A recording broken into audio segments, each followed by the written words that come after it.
बच्चों, पिछले वीडियो में हमने संस्कृति की विशेषताओं का अध्ययन किया था। आज हम इस वीडियो में संस्कृति के उपादान की चर्चा करेंगे। प्रत्येक संस्कृति में संरचना एवं संगठन देखने को मिलता है। यह संरचना संस्कृति के कई छोटे छोटे तत्वों, इकाइयों, भागों एवं उपभागों से मिलकर बनती है। संस्कृति की इकाइयों के परस्पर निर्भर एवं संबंधित होने से ही संपूर्ण संस्कृति में एक व्यवस्था एवं संतुलन देखने को मिलता है। किसी भी संस्कृति की संपूर्णता को समझने के लिए उनकी इकाइयों, भागों एवं उपभागों को समझना उसी तरह से आवश्यक है जिस तरह से डॉक्टर के लिए शरीर संगठन को समझने के लिए शरीर के विभिन्न अंगों को समझना।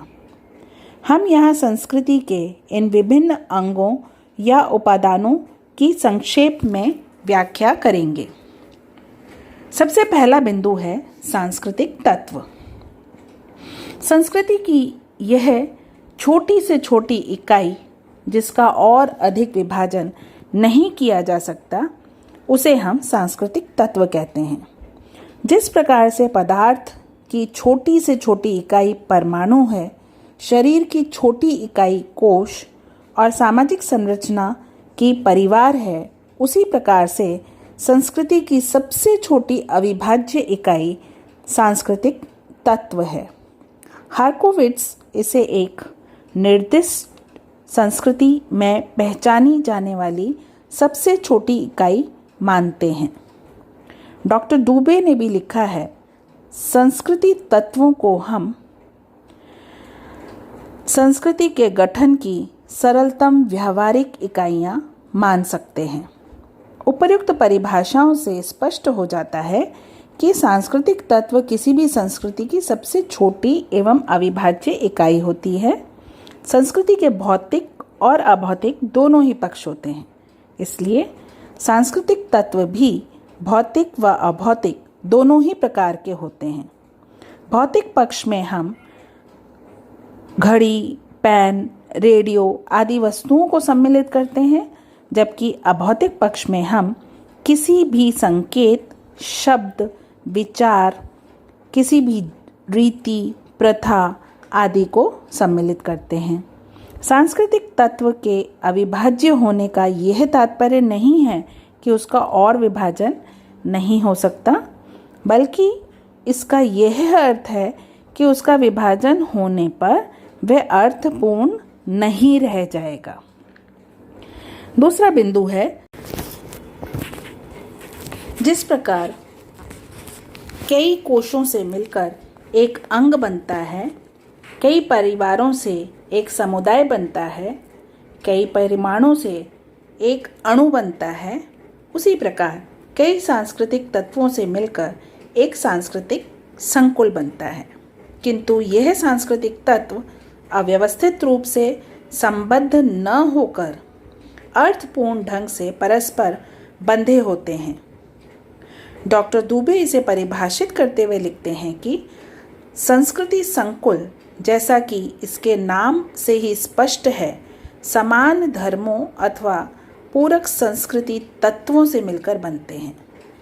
सदरलैंड और वुडवर्ड के अनुसार संस्कृति संकुल सांस्कृतिक तत्वों का वह समग्र रूप है जो कि इनके अर्थपूर्ण ढंग से परस्पर संबंधित होने से बनता है। उपर्युक्त परिभाषाओं से स्पष्ट है कि जब सांस्कृतिक तत्व परस्पर अर्थपूर्ण ढंग से जुड़ जाते हैं तथा मानव आवश्यकताओं की पूर्ति करते हैं, तो उसे हम सांस्कृतिक संकुल कहते हैं। समान धर्मों अथवा पूरक संस्कृति तत्वों से मिलकर बनते हैं। सदरलैंड और वुडवर्ड के अनुसार संस्कृति संकुल सांस्कृतिक तत्वों का वह समग्र रूप है जो कि इनके अर्थपूर्ण ढंग से परस्पर संबंधित होने से बनता है।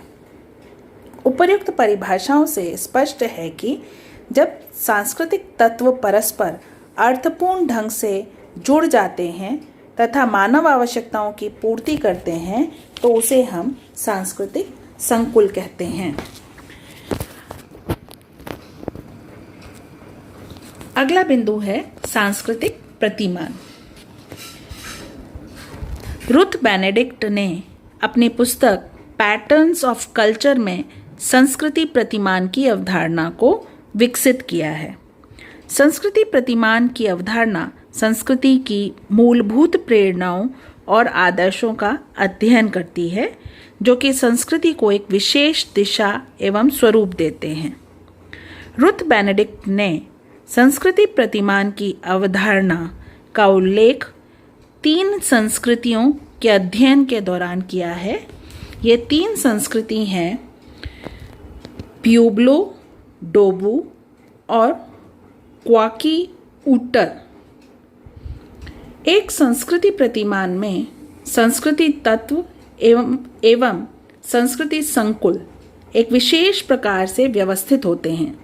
जिस प्रकार से घड़ी, रेडियो, मकान आदि की विभिन्न इकाइयां एक निश्चित तरीके से सुसज्जित हैं, उनमें एक क्रम और व्यवस्था होती है, उसी प्रकार संस्कृति संकुल जब एक विशिष्ट ढंग से व्यवस्थित हो जाते हैं तो संस्कृति प्रतिमान का निर्माण करते हैं। अगला बिंदु है संस्कृति क्षेत्र। किसी भी संस्कृति के अध्ययन में उसके भौगोलिक पक्ष की अवहेलना हम नहीं कर सकते हैं। प्रत्येक संस्कृति एक निश्चित भौगोलिक क्षेत्र तक ही विस्तृत होती है। यदि हम एशिया या यूरोप महाद्वीप की यात्रा करें तो हमें अनेक प्रकार की संस्कृतियों के क्षेत्र देखने को मिलते हैं। जैसे कि यदि हम इन संस्कृतियों की तुलना करें तो पाएंगे कि उन संस्कृतियों में जो भौगोलिक दृष्टि से निकट हैं, दूर की संस्कृतियों की तुलना में अधिक समानता है। इससे स्पष्ट है कि सांस्कृतिक तत्वों, संकुलों एवं प्रतिमानों का प्रसार एक निश्चित भौगोलिक क्षेत्र तक होता है, जिसे हम सांस्कृतिक क्षेत्र कहते हैं। सांस्कृतिक क्षेत्र की अवधारणा का प्रयोग सर्वप्रथम विस्लर ने अमेरिकी इंडियन संस्कृतियों के अध्ययन के दौरान किया था। अपना अगला बिंदु है प्रकट तथा अप्रकट सांस्कृतिक तत्व। क्लुकहॉर्न संस्कृति के तत्वों को 2 भागों में विभक्त करते हैं, प्रकट और अप्रकट। मानव इंद्रियों के द्वारा हम संस्कृति के बाह्य रूप का ही अवलोकन करते हैं। आँख से देखकर एवं कान से सुनकर हम संस्कृति के प्रकट तत्वों के बारे में जानकारी प्राप्त कर सकते हैं। दूसरी ओर संस्कृति में कुछ ऐसे अप्रकट तत्व भी होते हैं जिनका अवलोकन और अनुभव प्रशिक्षित व्यक्ति के द्वारा ही किया जा सकता है। संस्कृति के अप्रकट तत्वों का ज्ञान केवल दक्ष मानवशास्त्रियों द्वारा ही संभव है। साधारण व्यक्ति संस्कृति के अप्रकट तत्वों के उद्देश्यों और आधारभूत प्रेरणाओं के प्रति जागरूक नहीं होता है, न ही कभी ऐसी आवश्यकताओं पर विचार भी करता है। इस प्रकार संस्कृति के अप्रकट तत्व वे हैं जिनका ज्ञान प्रशिक्षित व्यक्तियों एवं मानवशास्त्रियों को ही होता है। किसी भी संस्कृति के अध्ययन के दौरान उसके प्रकट और अप्रकट दोनों ही तत्वों का उल्लेख किया जाना चाहिए।